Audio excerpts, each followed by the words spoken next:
Welcome to the Find Your Leadership Confidence podcast with Vicki Nedling. You are about to discover impactful lessons that help you grow as an individual, grow your confidence, and find the positive and good within you, so you powerfully and authentically become the best version of yourself. Be sure you visit our website at www.findyourleadershipconfidence.com. While you're there, subscribe to us via your favorite network. Now tune in, get ready, and enjoy the journey of emerging as a leader of exception in the 21st century. Welcome, everyone, to the Find Your Leadership Confidence podcast. I'm your host, Vicki Nedling, coming to you from Roswell, Georgia. The goal of the podcast is to share topics and guests that will empower you to grow as a confident leader and take your business or your life to the next level. Today, I am happy to have my guest, David Hollenbach, and let me tell you a little bit about David. Battalion Chief David Hollenbach is retired and the author of Fireproof, Your Grand Strategy for Transforming Failure into Fuel for Your Future. He is an international best-selling author, motivational speaker, coach, and mentor. He owns and operates David Hollenbach Consulting, LLC, and hosts the popular podcast From Embers to Excellence. During his 23-year career in the fire service, he's held many positions. He is a veteran also of the United States Navy with a master's degree in public administration from Barry University. A major focus of research for his capstone was how strong, positive leadership can influence the culture of large organizations. While studying at Barry University, he published The Firefighter's Creed and Women in the Fire Service, A Diverse Culture Leads to a Successful Culture, an article highlighting the importance of gender diversity within the fire service in the Fire Engineering magazine. He has spent years as an instructor, coach, and mentor, helping others define and realize success. Although he is no longer working as a servant to the community, his passion for service to others remains stronger than ever. Our theme for today is one I love. It is emotional intelligence. Please join me in welcoming David Hollenbach. Welcome, David. Thank you. Thank you very much for having me on and sharing your platform with me. And just I expect this to be another great conversation about leadership. We've talked a little bit, and just really excited about having this conversation with you. Awesome.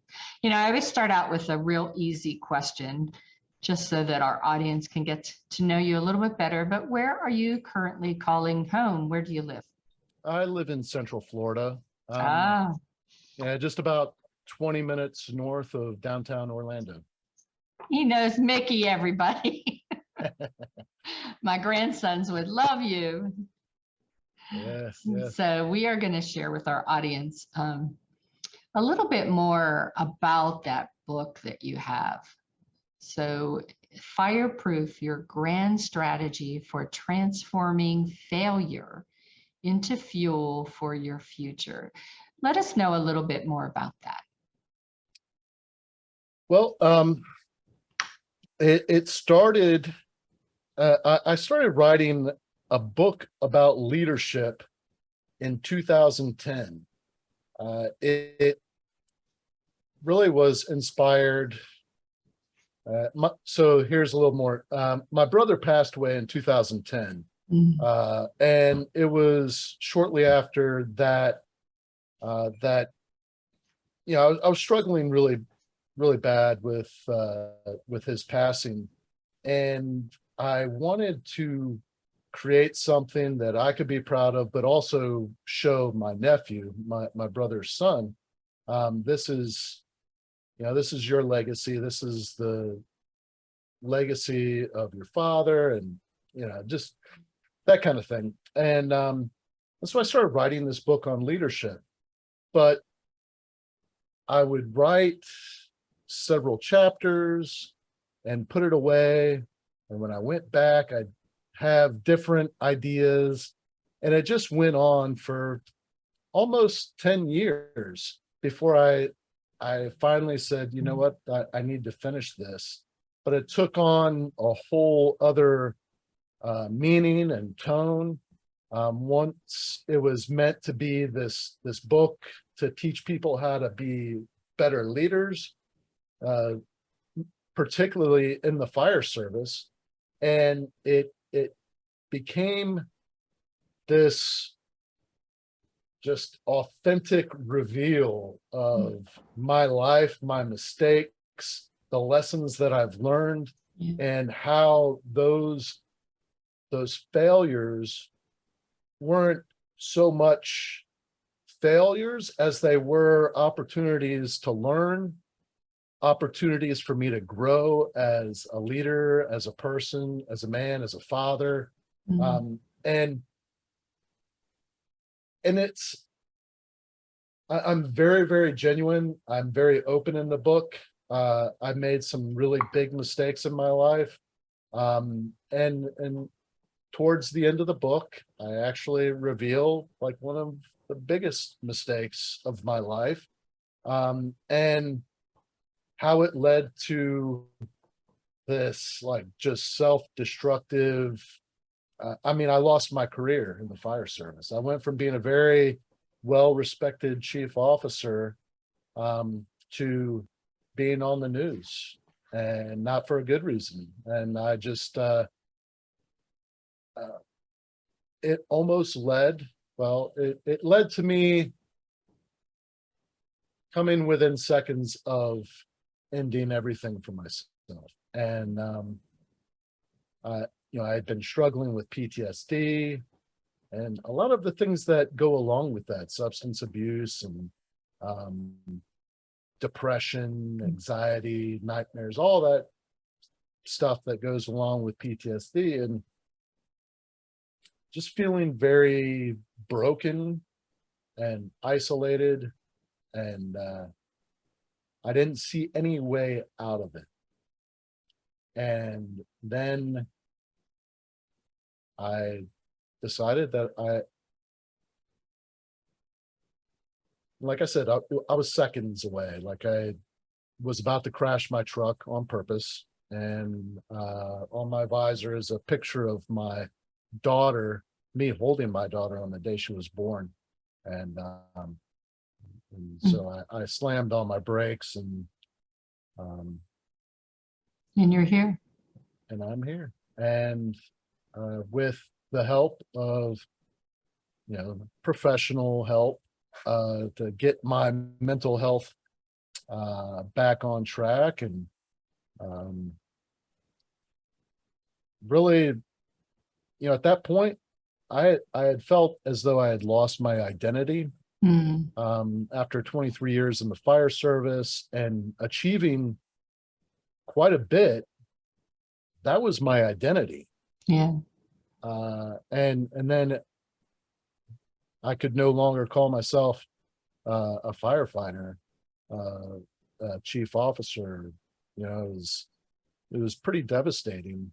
And that's when I decided to really dig deep. And I had already been a student of philosophy, and I just started going back into some of my journals, and man, and even teaching materials, because I've been teaching leadership for quite some time, and I've been teaching this stuff.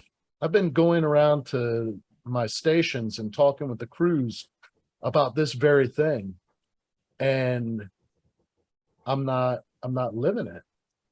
And so it was an opportunity for me to do a deep dive on who I was as a person, as a man. And it wasn't my career. Who I am is something much more complex. And I help people in the book. I walk people through a process to help identify what it is that is most important in their life and what gives them purpose, what can give them purpose, meaning, and really that's truly who you are. Mm-hmm. And what you do for an occupation can be one way in which you express that purpose, but it's not who you are. It's not your identity. And it took a while for me to figure that out. But that's how the book went from being a leadership book to being more of a book on how to build a meaningful life and live a life of purpose and be a better self-leader. Yeah. So as you were talking, a couple of things went through my mind. You talked about failures and the way you described it, it's really like looking at them as stepping stones to the next thing, the next adventure. And I always talk about how we should look for the small wins in life. And I think sometimes we forget that a failure leads to a win, right? Yeah. I appreciate you being so vulnerable about your background. I had a question here. What is your background in the fire services? You did list out a lot of things that you were involved with, but I want to take it at a different thing, because what you said was that realization of what your why is and that a career does not define you. So many people get hung up on that. I'd love to just kind of stick there for a little bit. And as you help people, as you talk to people, how do we get around that feeling of confidence that you, not your career, not your title, is what matters? Well, it's pretty incredible that we're having this conversation, because there's been several things that I've read today and different conversations that have all these little different pieces of what we're talking about now. A quote that I came across today, or maybe it was told to me: awareness and ego are incompatible. Our ego is that part of us that tells us, we're so amazing, or we're not good enough, or, it brings in fear and doubt or overconfidence. That awareness of who we truly are, that goes back to ancient times. Yeah.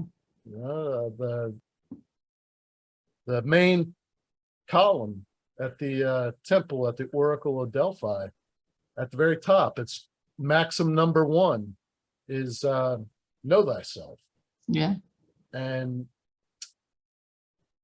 to work with somebody and help them come to the conclusion that who they are is so much deeper and more meaningful than the job that they have, or the career that they choose. We can spend a lifetime working in one career field and never truly feel fulfilled. Yeah, so true. That doesn't mean that we have to stay that way. Yeah. And But that's where some of that fear of failure comes in, because, for me, I'm retired like you, and I could have just been happy to sit at home and, as I always joke, eat bonbons on the couch. But there's so much more, and it's exciting to think of the what's out there, and if we think about what gifts do we bring to the table, right? And I think that's the self-discovery that you were talking about. What is it that you bring to the table that others need? And so this is kind of the exercise, and really how I discovered what's important to me is, looking back at some of the conclusions of history's greatest thinkers, greatest minds, there's really this common thread throughout history that we are here for each other. Mhm. And that happiness, that sense of fulfillment that we're all chasing, the purest form of that feeling is, and I describe it like this. Imagine one of your children when they were young and they're really excited about learning something, but they're struggling with it. So you Mhm. work with them, you work with them, you work with them. And finally, one day you're looking out through the window, you see your child outside and they get it. They Mhm. finally accomplish what it is that they've been working so hard towards. And it's because you worked with them, you helped them achieve what you knew they could, but you helped them get there. You didn't do it for you, you did it for them. You wanted to see them achieve their goals. And to me, that is the purest form of happiness, of fulfillment that somebody can have. And if we shape our lives around that purpose, Yeah. it really doesn't matter what our career is or what our occupation is. We can do that every single day. Yeah. And since striving for that, I've felt a lot better about Mhm. my purpose, and I've experienced more joy, more happiness, and Yeah. it's I know that I'm on the right path. Yeah. Kind of leads me to my next question, which was, what is your philosophy on leadership? I think you kind of started talking about that and how it isn't that stereotype of, the leader and everybody's following and doing the same, as you talk about the fact that you helping someone else achieve their greatness gives you so much more fulfillment. Yeah. So I'd like you to just delve a little bit more about what is what else is your philosophy towards leadership or on leadership? Well, again, I believe, and actually, I feel that it's been proven over and over and over again through research, through examples, through my experience. Mm. When you're in a position of leadership, when you're responsible for the well-being of, a team of people, and you're in your position, your mission is to achieve some certain goal. Mhm. That's the mission of the organization or whatever, but you've got to develop your team, and the only way to help them get to their full potential is to know them, to communicate with them, to learn what their hopes and dreams are, to Yeah. learn what they view as success, what are their goals. So once you learn that, I mean, you might not have the skills at that point in time to help them achieve their goals, but as the leader, when you dedicate yourself to helping them achieve their goals, you become much better yourself, Yeah. because you're working towards that goal. Mhm. And by helping them achieve their goals, the team is going to achieve their goals, and everybody shows up with this like positivity and drive that you don't experience without that kind of leadership. Yeah. And the organization as a whole is better because of teams like that. Right. Right. So that's my philosophy on leadership, is that the leaders are there to ensure the success of the people that they're leading.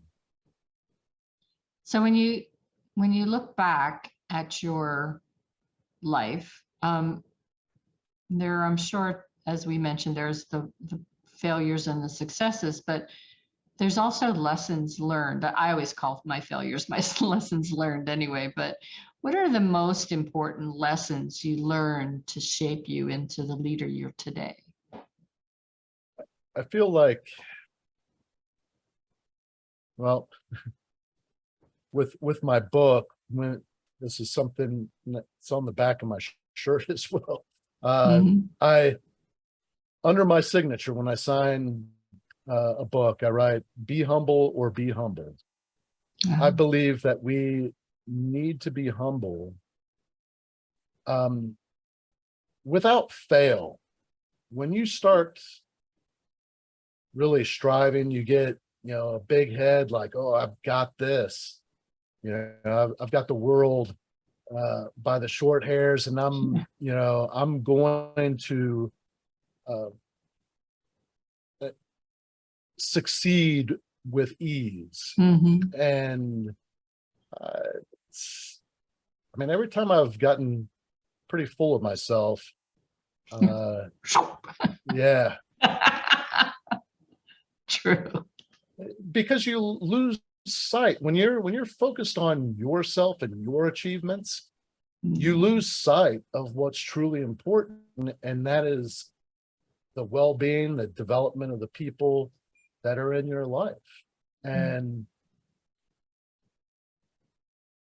when that is your focus, all the other stuff about you, it comes without fail. Yeah. And it's,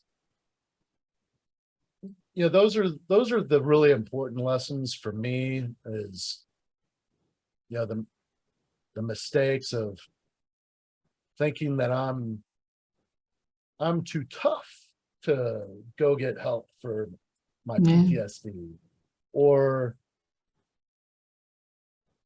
I know that these are some rules for the normal person, but they're not applicable to me. And it sounds silly, but I've been there. I've had that ego, and man, thank God that the world can put your back in check, because it's I think it's those are the valuable lessons, I think, they've been the most valuable for me. Is putting others first is always more valuable than seeking anything selfish. So the last question that I have, as you're talking, I almost didn't want to ask this, but I'm going to ask it anyway. If you think back in your fire service, which took so much of your life, right? There had to have been some really rewarding experiences for you because of all the accolades that you did have. What is the most rewarding service or reward that you got during that time as in the fire service? You were all the way up to battalion chief, my goodness.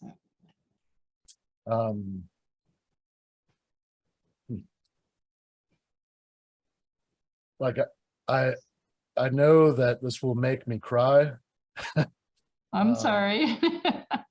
No, it's a really good story, and it's not just about me. Like the people that I was working with were just amazing, but it was also one of the most horrific incidents that I've ever been on.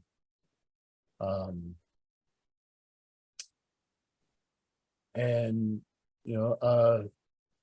a mother and daughter were victims of some incredible violence. Both of them were left for dead. The mother did pass away. The daughter survived. She was actually the one that called 911, and I had reached out to her. I wasn't sure if she was going to survive, but a few days after the incident, I went to the hospital to check in on her, to see if she was doing okay, and she was doing well. I wasn't allowed to see her because she was a minor, and I wrote her a letter.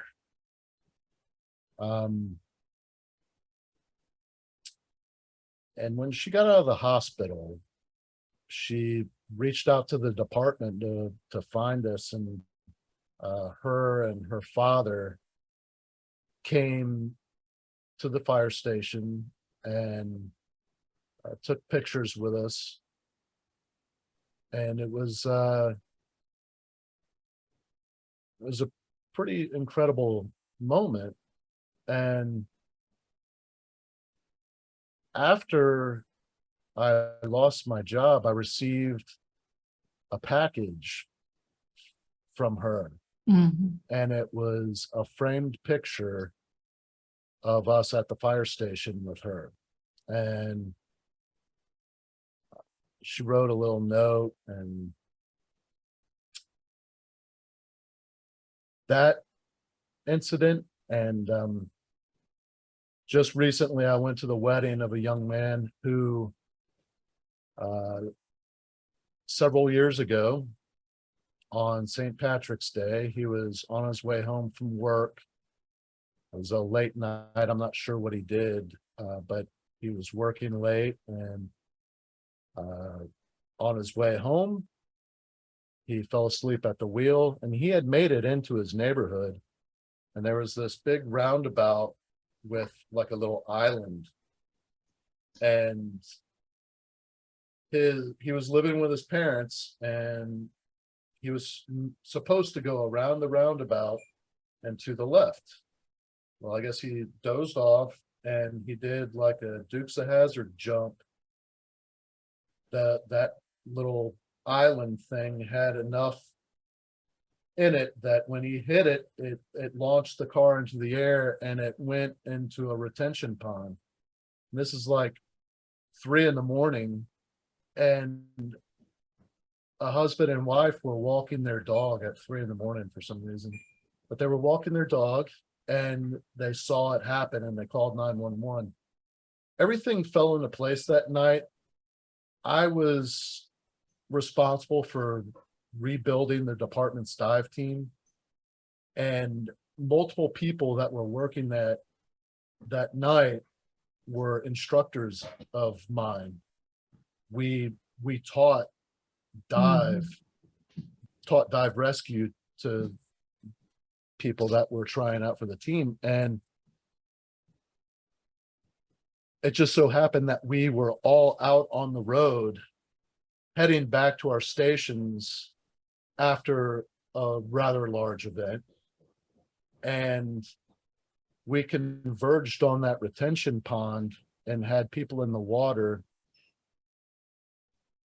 He was pulseless.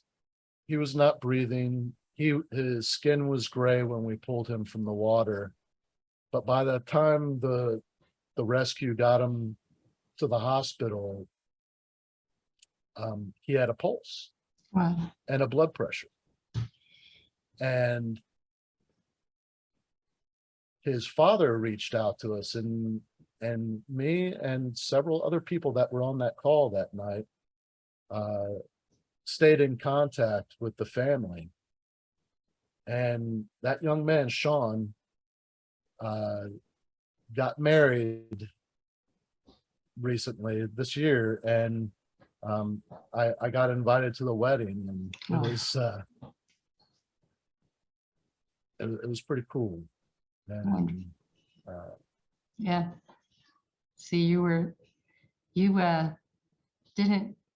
put your foot on the brake for a reason, because there's something more for you to do in life. God has called on you, and you are answering that call. So it's awesome. Okay, well, it's time now maybe to get to our rapid fire. This is where I give you 5 words or phrases. I think all of them are phrases here. And you have just a minute just to respond back, whatever comes to your mind. Some of them maybe take a longer than a minute, but finding your big why. What comes to mind when I say that? Finding my big why Yeah. is what comes to mind is me finding my purpose, digging deep, realizing that it's much more than just helping people as a firefighter. There's a lot of people out there that are struggling. They're feeling isolated. The reality is that we're all more alike than we are different. And there's a lot of us out there that have experiences that we could share with others to help them see that whatever state they're in right now, if they find themselves in a dark spot, that's just one moment in time. And you give it a little bit at a time, you have some faith in yourself, and just get up, have the courage to get up and push forward, and things will get better, guaranteed. Power of relationships.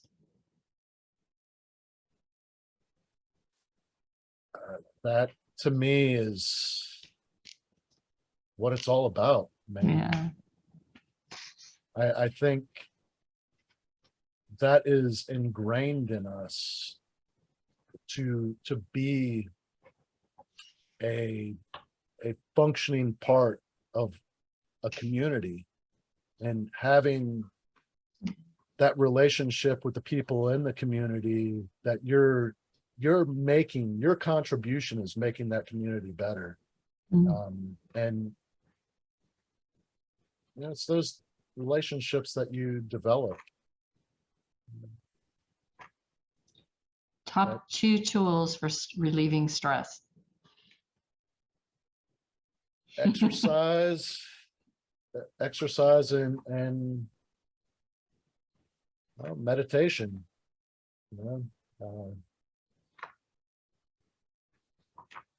Exercise and meditation. I would say those are the top 2. I think sometimes whenever you exercise, you also are meditating. I know when I do yoga, for sure. Right. Talk to us about critical daily habits and mindset matters. So this is something that I talk about in my book. I feel that it is critical that when you start your day, you have a plan for your day. You get up, whether you exercise in the morning or at night or both or whenever, get your blood moving a little bit, do a little meditating, whether it's 1 minute, 5 minutes, just something to center yourself. Maybe read a little bit, but journal. Set your goals for the day, your intentions, your mindset. And if there's like a quote or something that you read, I mean, back when I was in high school, I used to read a proverb out of the Bible every morning, the one that correlated with the date. And so that's just an example. I've been reading a lot of Marcus Aurelius, different Stoic writings, Taoism. There's so much wisdom out there. You can read for 5 minutes and pick something up and say, I want to keep this in the front of my head today. And then you write it and you write out your intentions. And then at the end of the day, before you go to bed, journal a little bit more and kind of balance the ledger for the day. Look back. What did I accomplish? Did I achieve the things that I had set out to do? If not, does that mean that I failed, or were they just not that important? Mm. Not as important as I thought, and if they are important, then I'll work on them tomorrow. But right now, I'm just gonna set my mind at ease and know that I did a great job, and these are the lessons I learned, and I did well with what I had to work with. And Mm. Awesome. All right, the last one. What are you most grateful for?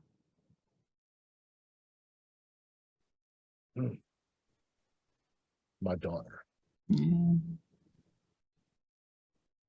she's amazing. I mean, without her, I wouldn't be here. And,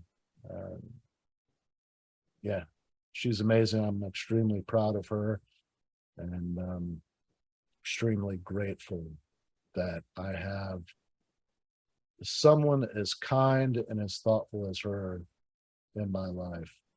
She's just an amazing human being. Awesome. I got 2 of those too, plus 2 grandbabies. So Oh, wow. I know, it's the best thing in life. Well, it has been wonderful talking with you. I am going to take a moment to share my screen. So all of you that are listening in and don't have video, get out your pens and paper, and I will share how you can get in touch with David. One moment. So this is David's contact information. He has a website, and it is hollenbachleadership.com. That's HOLLENBACHLEADERSHIP.com. hollenbachleadership.com. His website has a wealth of information, of which he'll talk about in a minute. Social media, he's all over it. He's in Facebook, LinkedIn, Instagram, Twitter, YouTube. So look up, search his name, David Hollenbach Consulting or Hollenbach MPA for LinkedIn. If you just do David Hollenbach, you'll find him. And Hollenbach Lead at Twitter, YouTube, just search for David Hollenbach, you'll find him. And then I'm going to turn it over to David to talk to you about that website and what all he has on it, and a little bit about the book. So it's all yours, David. Yeah, if you just go to my website, all of the social media links that you'd ever want are there. They're right there. I've got a resources page on my website. There's a page for all of the interviews that I've done for my podcast, from Embers to Excellence. The YouTube channel is from Embers to Excellence. It's just the video like we're doing here, and I'm on every podcast platform out there, I think, and yeah, please check it out. The resources page of my website, you can check that out. I mean, it's geared for veterans and first responders that are struggling with PTSD, but there's some leadership stuff on there. And anybody that is struggling with PTSD, there's information on that page that can help you find resources in your area to get help. So yeah, please check me out and pick up a copy of the book. The book, its official release is October 11th of this year. Oh, have to have you back on. So I have it up for sale on my website. That's where you need to go if you want to get a signed copy. But the publisher has set the official release date for October 11th. So that's when it'll be all over Amazon and Barnes and Noble and bookstores. So please grab a copy. Excellent. Well, it has been wonderful meeting you and talking with you. You've shared great tips, wonderful stories. And again, thank you for allowing yourself to be vulnerable and showing how sharing your story, no matter how hard it is, can possibly help someone out there. And I think that's what we all need to remember, that our goal in life is to help others. So before I go, I just want to remind everybody that life is a journey, and it's up to you to enjoy the ride. This is Vicki Nettling signing off. Thank you for tuning into the Find Your Leadership Confidence podcast with Vicki Nettling, where we share impactful lessons that help you grow as an individual, grow your confidence, and find the positive and good within you so you powerfully and authentically become the best version of yourself. Remember to visit our website at www.findyourleadershipconfidence.com and enjoy even more great episodes like this one. Again, while you're here, subscribe to us via your favorite network.